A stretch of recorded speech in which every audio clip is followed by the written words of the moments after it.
Hello, magandang gabi sa inyong lahat. Magandang gabi sa inyong lahat, yung mga nandyan. Olivia, hello. Okay ka lang ba? Okay ka lang ba, Olivia? Kumain ka na? Hindi ba? Kumain. Hindi pwedeng hindi kakain. Hindi tayo magtutuloy hanggang hindi kumakain si Olivia. Anyway, mga kababayan ko, meron tayo re-reaction ngayon. Ito ay kay Kuya Red, no? Ang title ng video ay Solo 3 AM Challenge. Solo 3 AM Challenge. Anyway, mga kababayan ko, panoorin natin to.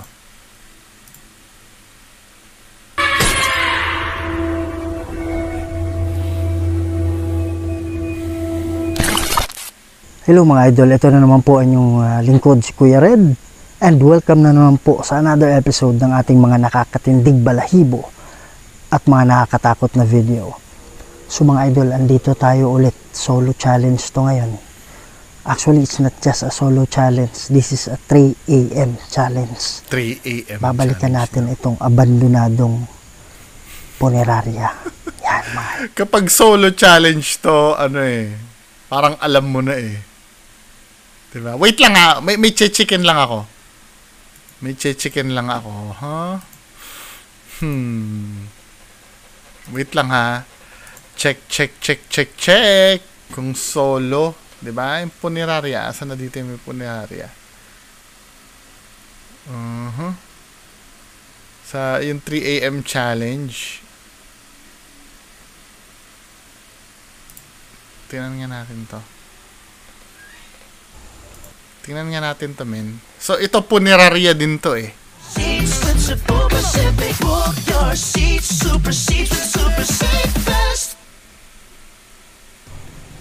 Gumalang yung pintuan, bro.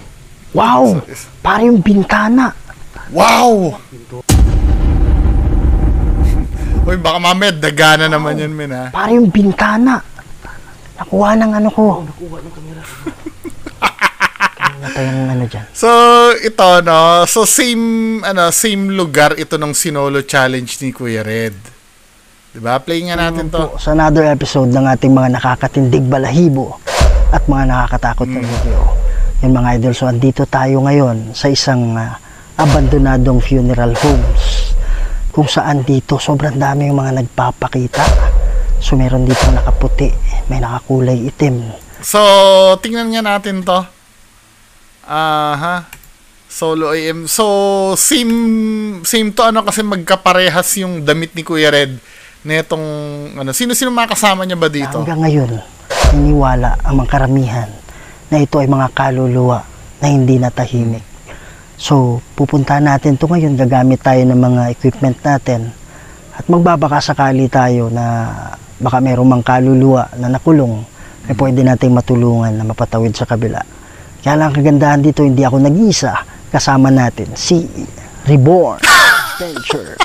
Kasama si Reborn Adventure. Kasama din natin Sheila Ghost 21. Mga ano pala to eh. Mga alam nyo na, mga... Yan mga idol. So sa lahat ng Kuya Red family dyan. So tatlo sila, no? Tingnan nga natin yung yung video ni Sir Reborn tsaka ni Ma'am Sheila. Reborn Adventure. Reborn. Ano na, Black Lady na to, Ma'am Sheila?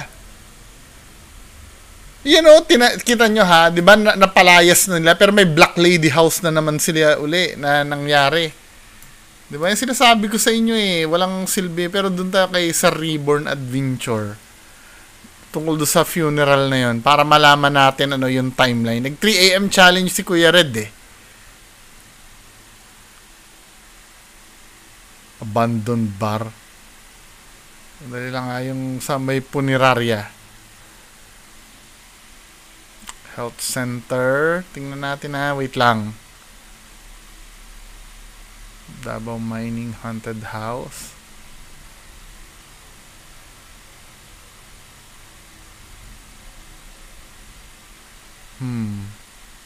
School to 1 month ago. Kailangan meron sa may punerarya. Ito, abandoned funeral. Ito, meron silang ni Reborn Adventure. Abandoned funeral. So, same ito, Actually, si Kuya Red lang yung siguro anong nangyari. Ang nangyari dito, nag-solo challenge si Kuya Red. Nang wala nila, siguro nauna nang umuwi sila Reborn, Tapos naiwan doon si Kuya Red. Pero ang na-establish natin dito, bago mag-start tong solo challenge niya, kasama niya na sila Reborn. Tsaka ito, same araw ito. Same araw to. Huwag mo kami bubulshitin na bumalik ka. 'Di ba? Same gabi. Just imagine, after nyong Kuya Red, after nyo mag-shoot diyan, umuwi ka muna, then bumalik ka ng 3 AM. I don't believe that bullshit. Well, ito na naman po ang yung si Kuya Red. And welcome na naman po sa another episode ng ating mga nakakatindig balahibo at mga nakakatakot na video. So mga idol, andito tayo ulit. Solo challenge to ngayon. Ulit daw. Actually, it's not just a solo challenge. This is a 3 AM challenge. 3 AM challenge Babalikan natin itong abandonado. No, nandiyan ka na talaga. Hindi ka umalis dyan. Huwag mo sabihin na babalikan. 'Di ba? Kasi nung unang upload mo, yan pa rin yung damit mo, oh. Yan, please don't forget to support. Sa punerarya pa rin, 'di ba? Same damit lang channel of Sheila. Then please subscribe to my channel, Kuya. 'Di ba? Kung ano yung damit ni Kuya Red dito, pati jacket mo, wala kang cap, 'di ba? Ganon din ang suot mo dito. 'Di ba, men? Red Goes Adventures. Hindi ka bumalik. Kalat natin mga idol pa sa harap ng 'Di ba? So sabihin mo, kunyari, bumalik ka nandiyan ka naman na Hindi ka umalis diyan. Kasi nung unang nandiyan kasama mo si Reborn, same ang jacket mo Punerarya. Yan mga idol, no? So sabi nga ng mga expert na pagdating ng 3 AM, ang tawag doon is witching hour. Okay, so sabi nila malakas daw yung power ng mga spirit. Titingnan natin ngayon.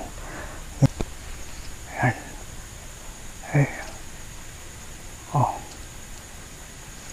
So time right now is 3:15 AM. Okay. So gagamit tayo ng mga equipment natin ngayon para try natin kausapin yung mga kaluluwa. Last time pumunta na ako dito. Pero collaboration yun, but ngayon is, anong last time ang pinagsasabi mo? Same din yan, yung damit mo same Anong last time? Kuya Red naman, wag na tayo magsinungaling. Ayun yung damit mo, same na same yung damit mo ngayon. 'Di ba? last time ka dyan. After nyo mag-explore doon, nag-solo ka ng isa. 'Di ba? 3 AM. Yung mga magkakalabugan siguro dyan, alam na kung sino yung mga yon. Gagamit ang equipment natin at huwag natin patagalin to. Yan, may solo ba si Reborn? Solo Reborn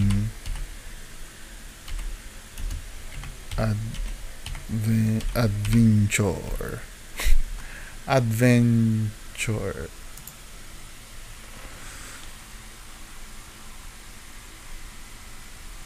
Wala naman siya solo do sa punerarya. 'Di ba? Reborn Adventure Punerarya.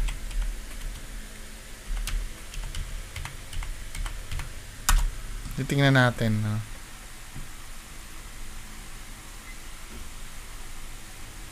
wala naman si Reborn Adventure. Ano tong alone challenge na to? Sa punerarya din ba to? Tingnan ko lang wait lang 1 year ago, malayo-layo na to.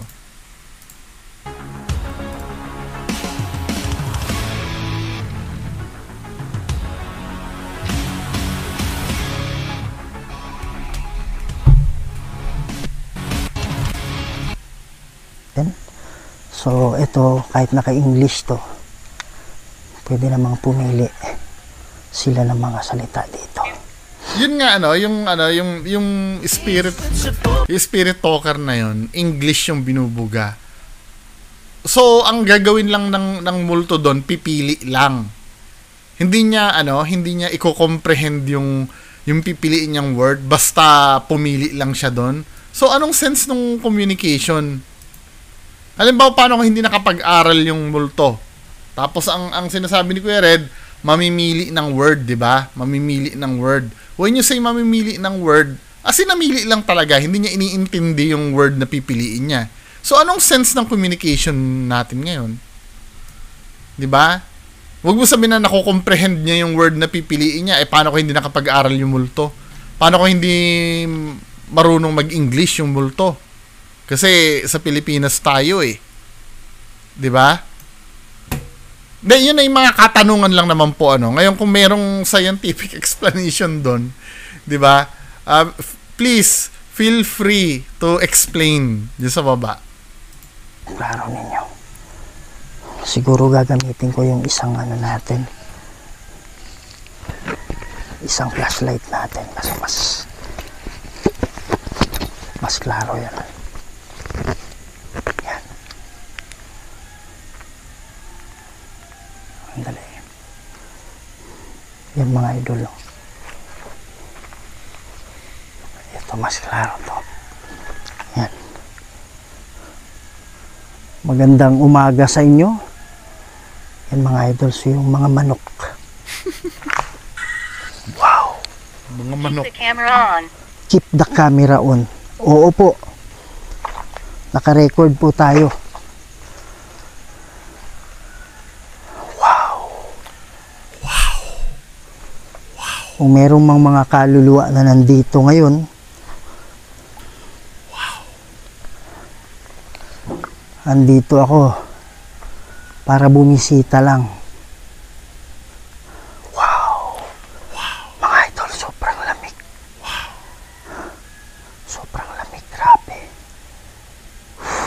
Last time na nandito kami, parang may sumasakay sa'yo. Yan mga idol. Merong There dala. is an afterlife. Wow. Wow! Sabi niya, naggaganto ba? Nag-spirit talker din kaya si Kuya Red dun sa nireklamong binaranggay siya? Kasi kung nag-spirit talker si Kuya, sino nakapanood nun? Yung bahay na inexploran niya, nag-spirit talker ba siya doon? Kasi kung nag-spirit talker si Kuya Red doon, madedebunk ito. Kasi 'di ba binawi niya yung mga nangyari doon sa loob ng ng abandoned na lugar, 'di ba? Siguro ito yung bumisita dito. Sabi niya meron daw afterlife. May buhay pagkatapos ng kamatayan. Yan mga idol, pakinggan yung mabuti to Ang sabi ko, tama po yun. Naniniwala po ako doon. Tapos merong bumulong na, okay. O kaya, okay. Pakinggan niyo to mga idol. Tama po yun. Naniniwala po ako doon.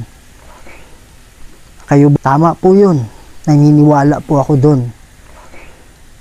Kayo, tama po yun. Naniniwala po ako doon. Kayo ba ay bumibisita? If ganito ako magiging mabait naman ako kay Kuya Red. Kung totoo yun, pwede naman. Pwede. Kasi alam mo kung bakit? Meron akong kahit papaano maibibigay na benefit of the doubt kay Kuya Red nung nagsalita yung okay na yon. Kasi hindi niya diniklara doon sa mismong video eh. Pero pwede mo kasing i-add yun men eh. Yung bumubulong-bulong na yon. Example, ito may bubulong din sa akin, di ba? Ano bang gusto niyo ibulong? Okay din? O. Di ba? Kaya naman kasing idagdag yun eh. Di ba? Kaya lang, syempre, pwede naman nating palusutin na totoo. Pero, ang bottom line kasi dito mga kababayan ko, lahat ng nangyayari dito pwedeng gawin. Di ba? Pwedeng gawin yung mga may bumubulong kunyari. Siguro, dahil sa kawalan ng evidence, pwedeng.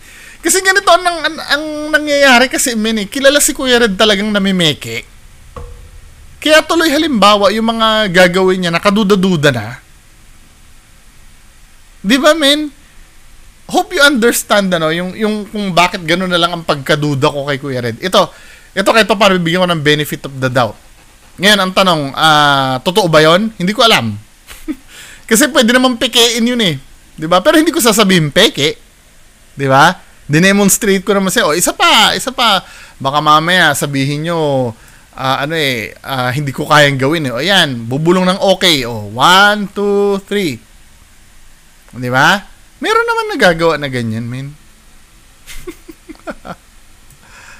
Di ba? Pero kung totoo yun, impressive. Kung totoo yun. Dito?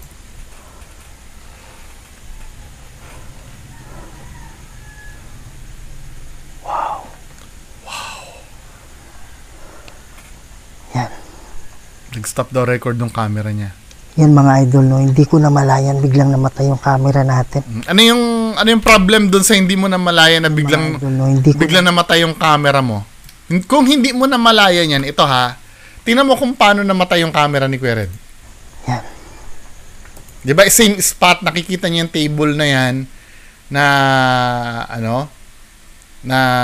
yung table na yan na may galon, tsaka may lata ng pintura. O, tingnan nyo. Yan mga idol, no, hindi ko... Ako para sa akin ha, kung yan ay hindi mo namalayan na namatay, dapat nasa ibang location ka na. Nandun ka pa rin, men eh. Ngayon, ang tanong, pwede bang mangyari? Pwede naman, siguro daldal siya ng daldal. Hindi naman, hindi nakita niya, ni-record niya uli. Pero kung halimbawa, sasabihin mo hindi mo namalayan na namatay yung pag-record, dapat nasa ibang location ka na eh. Diba? Ibig sabihin, namalayan mo. Kasi yan pa rin yung senaryo eh. ko namalayan biglang namatay yung camera natin. Yan, sa mga kaluluwa na nandito, wag niyong i-stop yung recording ko, ha? Yan. So, marami ba kayo dito? Wow, pwede kayong magsalita. Ang sabi niya mga idol, there is an afterlife. Dati ba kayong dito? Inimbalsama dito? Sa akin, invalid yun, min. Para sa akin, invalid yun. Kasi hindi naman dyan namatay yung yung tao eh. Katawan niya lang yung dinala dyan eh. Namatay siya sa ibang lugar eh. Just imagine, halimbawa, kalimitan namamatay yan sa ospital eh. 'Di ba? Yung mga namatay sa ospital, idadala dyan sa funeral homes, 'di ba? Or namatay sa aksidente. Kadalasan magmumulto sila kung saan sila namatay. Or halimbawa sa bahay sila namatay. 'Di ba? Dahil doon sila namatay, doon yung huling stop ng kaluluwa nila. Pero yung yung maidadala pa sa magmumulto pa sa punerarya. 'Di ba? Pero if you have explanations behind that hindi tinuturuan ko lang kayo gumamit ng critical thinking. Bakit magmumulto yung inimbalsa mo diyan? Aware ba siya na iniimbalsa mo siya that time? 'Di ba? Okay lang sana kung ni-rape ka diyan sa damuhan eh. Ni-rape ka diyan sa damuhan, diyan ka pinatay. Pwede ka magmulto diyan dahil diyan natapos yung buhay mo. So, ibig sabihin, halimbawa, namatay siya dito sa damuhan, ni-rape siya. Then, dinala siya sa punerarya. Dalawa yung pagmumultuhan niya, doon sa damuhan, tsaka sa punerarya. I don't think so. 'Di ba? The way magtanong na, dito ka ba inimbalsa mo? What the fuck, man? May creepy vibes, 'di ba? Hindi nawawala yung creepy vibes kasi nga ito'y punerarya. Dalahan ng mga patay. Pero sa akin, it doesn't mean na, dyan magmumulto. Kaya, Sir. wow! Katakot yun. Yes. Opo. Meron ba akong may tutulong sa inyo?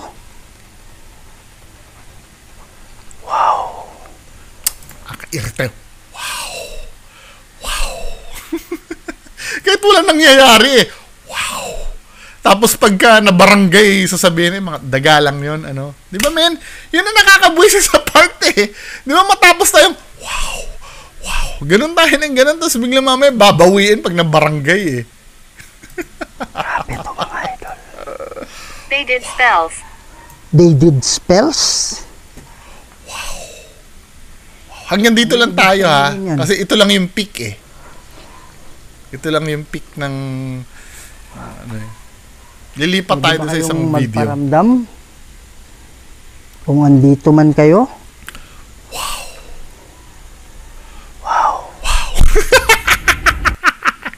Kita mo? Wow. Kahit wala pa naman nangyayari. Oh my goodness! Oh my goodness! Hindi ko pa napapanood to ha. Gamitin natin ang critical thinking natin. 'Di ba? Si Kuya Red ay isang paranormal investigator. 'Di ba? When you say investigator ka, iimbestigahan mo lahat. So, ito ang mangyayari mga kababayan ko. Hindi ko pa napapanood to ha, pero predictable na eh. May bubukas nga naman ng pinto. Ang titingnan natin dito ha, common sense ang gagamitin natin, hindi tayo maghahanap ng evidence na ito ay peke. Common sense ang gagamitin natin mga kababayan ko. 'Di ba? Common sense. Hindi sa lahat ng oras kailangan may ebidensya para maniwala kayo na peke ang isang bagay. Common sense lang ang gagamitin natin. O dito, panoorin natin 'to mga kababayan ko. Oh my goodness! 'Di ba? Bumukas yung ano. Oh my goodness! Oh my goodness! Bumukas. Anong gagawin natin nung bumukas? Umilaw. Bumukas. Bumukas. Anong gagawin natin, Kuya Red? Anong ibig? Wow! Tamo? Iniiwas niya sa iba eh. Nakikita niyo yung pattern ni Kuya Red? Pag may mangyaring gano'n, kunyari, wow! Gaganon sa kabila para yung kung sino man yung nagbukas noon, makakalabas na, makakaalis na. Wala eh. Kahit wala naman nangyayari, Kuya Red, ginagago mo kami. Tingnan mo ha? Anong ibig? Wow! O diba? Kunyari, anong ibig? Wow! Kahit wala naman eh. Ito yung madalas, ginawa niya rin yan kagabi, di ba? Sa reaction video natin. Di ba? May lagi niyang hinahawi yung camera niya kung saan ang wala. Tingnan natin yun ha. Yung nagpakita yung, ganyan ang style ni Kuya Red. Binibigyan niya ng time yung nandadaya na makaalis na doon. Naman to. Ito ha, ganyan din ang pattern mo eh. Mahuhuli nyo rin ang pattern ni Kuya Red pag paulit-ulit yung ginagawa. O ha, tingnan natin yung Ito yun Ganyan na ganyan din ha. Ganyan na ganyan din ang ginawa ni Kuya Red. Ngayon, pupuntahan nilang dalawa ni Zards yan. Umalis. Diba? Ganito yung pattern ni Kuya Red ha. Yung mga panatiko ni Kuya Red para mahuli nyo na yung style ni Kuya Red. Ganyan, Yak yung reading mo. Tamo ha. Reading mo. Kung makikita nyo si Zards, ang diskarte naman ni Zards, hindi niya muna itututok yung camera. Checkin niya muna bago niya itutok yung camera. Tingnan mo ha. Pare, wakyat yung reading mo. Banda dito, sisilipin muna ni Zards. Pag clear na, sa kanya ihaharap yung camera. Ito ha, another example nung style ni Kuya Red. Diba? Diba dito pumunta yung bandang kanan, pumunta yung multo. Gagawin ni Kuya Red, instead na tingnan niya, wow. Diba? Gumaganon muna siya eh. Wow. sa iba niya muna tinututok, parang ganito Diba? May nangyari dito. Bumukas biglang lalapitan niya. Wow. Wow. Ganyan, laging ganyan ang style. Kahit wala naman, may narinig ba kayo? May narinig ba kayo na nakapagkuha ng attention ni Kuya Red? Wala eh. Invento niya lang parang ito Tamo ha. Wow. O di ba? Wala namang tumatawag ng pansin niya eh. Kusa na lang siya wow. Gumagano lang siya. Ito rin may maririnig ba kayo? Di sana hinighlight na ni Kuya Red yan kung may narinig siya. Tamo ha? Anong ibig? Wow. Di ba? Gumagano siya kahit wala naman eh. Nakakagigil, di ba? Hindi ba ka nang gigigil sa style na yon? Sinasayang yung opportunity eh. Di contaminated na to. Anong ibig? Kasi nga ito para sa akin na ang gusto kong intindihin dito, nakasaksi tayo kasi ng paranormal dito. 'Di ba? Dito sa narrative mo, nakasaksi tayo ng paranormal. 'Di ba? Tingnan mo ha. 'Di ba? Gumalaw yung ano. Tamo ha. Pakita natin. Gumalaw yung pinto mo eh, 'di ba? Miss. O 'di ba? Nakita natin, gumalaw yung pinto. So nakakagilalas 'yun. Ito na yung major paranormal na hinahanap natin, poltergeist. Dapat ang focus mo yan na. 'Di ba? Ang unang gagawin mo, dapat ang attitude mo katulad ng attitude mo nung napabarangay ka. Maging critical thinker ka. 'Di ba? Maging skeptic ka muna. Hindi mo dapat muna paniniwala, imbestigahan mo dapat muna yan. Kasi ito yung importanteng paranormal eh. Pero ang gagawin ni Kuya Red dito, no? Oh my goodness. Ang gagawin ni Kuya Red dyan, lalapitan niya yan. Wow. Diba? Pakakawalan niya. Umilaw. Oh. Bumukas. Yan. Paglapit, Anong ibig? Wow. di ba, men? Ito nakakabuisit eh. Wow. Meron dyan. Wala, men eh. Binigyan mo na ng pagkakataon tumakas yung ano eh, nandun sa may pintuan eh. Wala na yan. Eh, di pag tiningnan mo talaga, wala na. Edwin. Edwin. Tapos, Sino si Edwin? Hindi ko masyadong lalakasan yung ilaw, ha? tinan mo yun, ha? Investigator to. Wala na siyang enthusiasm dun sa bumukas ang pinto. Wala ka man lang ba due diligence na tingnan doon na i-checkin mo? 'Di ba? Checkin mo man lang sana na hindi, baka mamaya ito ay may daga na naman, ano? Baka daga na naman yan. Wala kang ganun, men eh. Hindi ka tunay na investigator eh. 'Di ba? Kasi ang tunay na ghost hunter, ang tunay na paranormal investigator, talagang lahat ng posibilidad kung bakit siya gumalaw, iimbestigahan mo lahat yan. Baka mamaya may nagtatagong pusa dito na natulak yung pinto, may nagtatagong daga na natulak na naman yung pinto. Dapat ganun lagi yung ganun lagi yung iniisip mo eh. 'Di ba? At pag wala na tayo maisip na dahilan, saka natin idideklarang paranormal talaga 'yon. Hindi gawain ng isang investigator 'to eh. Meron pang kabaong sa ibabaw pala. Are you Diba? afraid? No, I'm not afraid. Hindi ako, takot. Wala na yan. Contaminated na yan eh. Wow. Ano naman yan? Yan, mga idol. Oh. Pwede ka bang magpakita dito? Ano yun? Ano meron dyan? Kahit wala naman.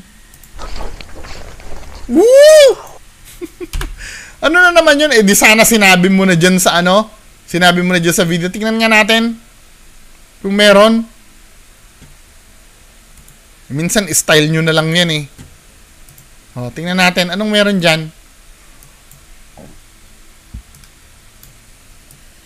Ano meron dyan?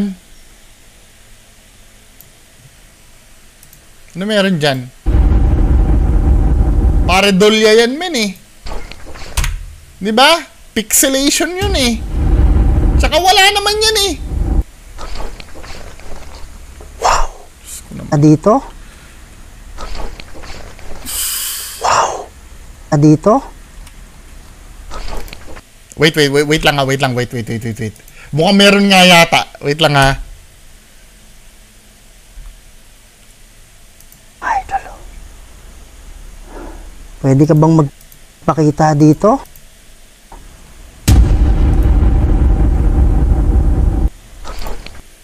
Wala eh. Wala. Wow. Dito? Eh, di sana, over narration na ni Kuya Red dapat yan, Wow. Over narration na dapat ni Kuya Red yan. Di ba? Meron ako nakita. Dapat bino-voice over na dapat ni Kuya Red yan na ito mga idol, nakita ko dito, di ba, men?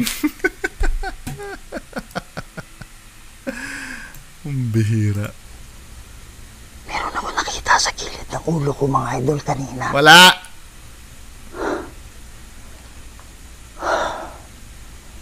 Wow. Pwede ba kayong magparamdam? So may na yan, Meron pa bang pagpaparamdam dito? Wala na. Wow! Wow! May kalabog. Ano. Wow! So, as usual, di ba? Paranormal na kay Kuya Red yun. I-skip natin, ha? Bagal. So, bagal.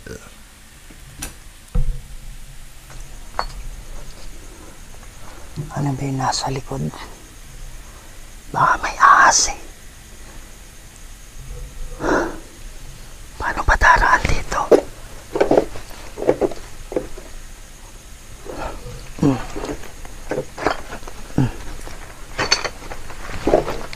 Mahirap dumaan.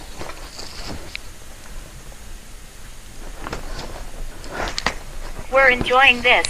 Wow, we're enjoying this, sabi niya.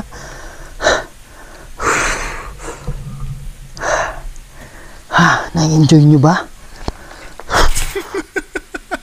Tinakan natin yung isang puneraryo kasama sila Reborn. Kung merong mga ano doon. Bihira. This is bullshit. Kaya tuloy pag may nangyayari sa video mo, Kuya Red, mahirap na talagang paniwalaan eh. Di ba? Nagkalat ang kaluluwa daw sa punerarya. Saan na ba dito yung ano?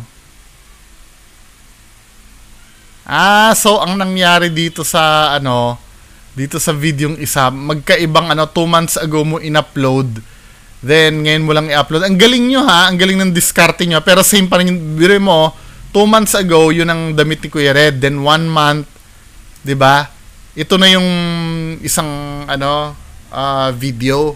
Pilipino, hindi lang sa Pilipino. Iba-ibang schedule ang pag-upload nyo, pero sabay-sabay yung sabay-sabay yung tawag dyan, pinlay. Kasi nahahalata naman kayo dahil same yung damit mo, Kuya Red eh. Same lang yung damit mo eh. Ito, solo mo na naman ba to? Kasama mo sila, Ma'am Sheila, Dito may kalabugan na naman ba dito?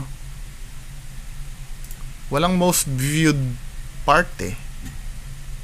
Anyway, mga kababayan ko, 'di ba? So yan lang naman ang reaction natin. Ang tanong, yung ibang nakukunan doon na kung ano-ano, totoo ba 'yon? I don't know. 'Di ba? Hindi ko na alam kasi nga proven na ito si Kuya Red ay gumagawa ng peke. Kung may mangyari man totoo doon, ang hirap niya ng tanggapin. 'Di ba? Kung may katotohanan man siguro sa ginagawa nila Kuya Red, siguro mga 5%, 10% na lang. Pero yung kabuo ng video puro ka-bullshitan eh. Bakit ko nasabi? 'Di ba? Talaga nagmarka na sa isip ko yung nangyari dun sa napabarangay siya. So just imagine, ganyan din siya ka-intense mag-investigate dun eh. 'Di ba? May spirit talker pa siya noon. 'Di ba? May kinakausap pa siya, may kalabugan pa, gumagalaw-galaw pa yung pinto doon, 'di ba? Pero nung nabarangay siya, biglang in an instant nakapag-come up siya ng explanation para ipawalang bisa lahat ng sinabi niya. 'Di ba? Habang buhay 'yun ang magiging batayan ko kay Kuya Red.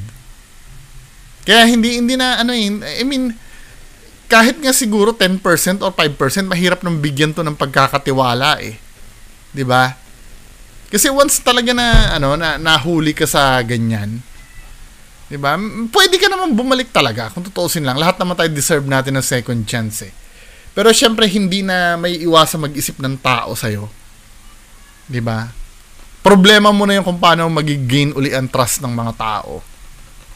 Anyway, mga kababayan ko, yan lang naman po masasabi ko. Maraming salamat po. Bye-bye.